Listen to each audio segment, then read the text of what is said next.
Malaysia kekal pasaran bond terbesar di Asia Tenggara dengan jumlah saiz pasaran 1.08 trilion ringgit bulan lalu. Dewan Negara memaklumkan Malaysia juga berada di tangga teratas dari segi jumlah nilai terbitan sukuk sebanyak 187.2 bilion dolar Amerika. Untuk perkembangan dari Parlimen, kita terus saja bersama Margaret Gambang. Margaret, silakan. Ya, Hazel, perkembangan pasaran bond dinyatakan Perdana Menteri Datuk Seri Najib Tun Razak dalam satu jawapan bertulis menjawab soalan Senator Mariani Muhammad Yid. Menurutnya, prestasi terkini pasaran runcit bond dan sukuk yang diniagakan di Exchange Traded Bonds and Sukuk ETBS adalah menggalakkan. Bagi 2014, sukuk ETBS mencatatkan jumlah dagangan di pasaran sekunder sebanyak 85,240 unit bersamaan dengan 8.35 juta ringgit dan pasaran sukuk tempatan mencatatkan purata pertumbuhan tahunan sebanyak 19.5% sejak tahun 2005. Ini selaras dengan inspirasi negara untuk menjadikan Malaysia sebagai pusat kewangan Islam antarabangsa Malaysia atau MIFC. Sementara itu, dalam sesi soal jawab lisan pada pagi tadi, Timbalan Menteri Pendidikan Datuk Mary Yap menegaskan kementeriannya tidak pernah mengabaikan pendidikan kanak-kanak di kawasan luar bandar, khususnya di Sabah. Menjawab soalan Senator Datuk Chai Kim Sin, beliau memaklumkan kerajaan telah mengambil langkah bagi mengatasi masalah kanak-kanak yang tidak memiliki dokumen sah untuk mendapat pendidikan di negeri tersebut.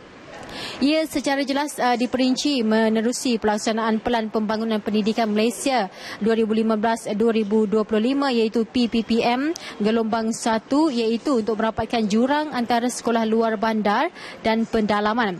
Ujarnya, kanak-kanak yang tidak mempunyai dokumen sah boleh mendapatkan pendidikan seperti mana kanak-kanak yang lain. Bagaimanapun, ia berdasarkan syarat-syarat yang telah diperuntukkan dalam Akta Pendidikan 1996 di bawah peraturan pendidikan penerimaan murid untuk ke sekolah.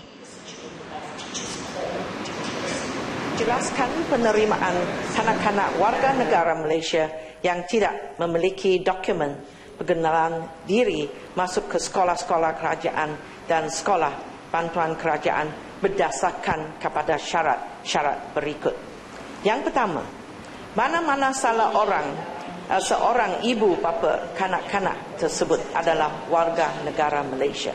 Dan yang kedua, surat pengesahan atau surat perakuan ketua kampung bahawa kanak-kanak tersebut adalah anak kepada warga negara. Memberi sedikit kelonggaran kepada kanak-kanak warga Malaysia mendapat pendidikan formal di peringkat rendah selaras dengan dasar pendidikan wajib.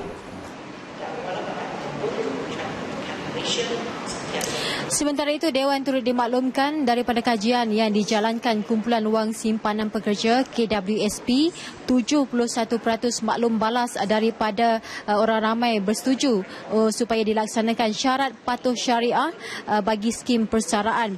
Justru menurut Timbalan Menteri Kewangan Datuk Chua Tee Yong, KWSP akan menilai hasil maklum balas tersebut bagi menambah baik mutu sistem penyampaiannya. KWSP juga jelasnya komited mengamalkan dasar tabir urus korporat yang telus dan berhemah. Ia bagi melindungi wang simpanan ahli dan mengelak penyelewengan berlaku.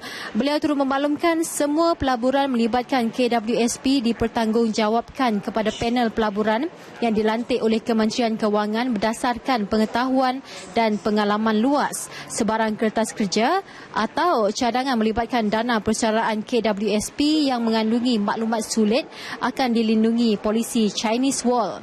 Manakala simpanan ahli secara kumulatif dilaburkan selari dengan pelan lokasi aset strategik yang dirangka bagi memastikan pulangan bagi pelaburan sentiasa konsisten dan stabil untuk jangka masa panjang.